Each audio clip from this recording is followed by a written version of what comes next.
Question 10, again find all the points of discontinuity for the given function. Now here also if we check less than 1, greater than 1, equal to 1. So here also we will find left hand limit and right hand limit for the functions. Okay. So to check, limit x tends to 1 plus f of x, limit x tends to 1 minus f of x equals to f of 1. Now limit x tends to 1 plus f of x means in which function x is greater than 1? First one. So we will write here first function. Now substitute the value 1 plus 1, 2. Actually see, in this domain function is polynomial, function is continuous.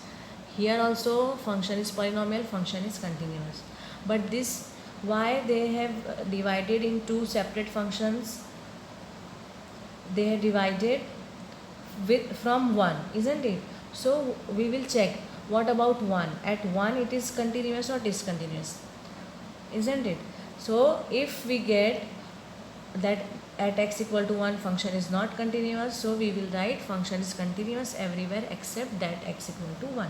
If we get at x equal to 1 function is continuous, then we will write function is continuous everywhere, there is no point of discontinuity. That's why we are finding these limits. Understood?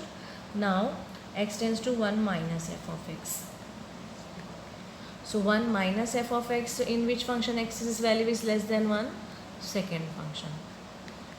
So now 1 square plus 1, that is 2. Okay. Now f of 1 we will find here. F of 1 means equal to sign is here, so first function. So directly a value of x I am writing 1, so answer is 2. See, from 1, 2 and 3, what we can write here? All these three values are equal. That means function is continuous at x equal to 1.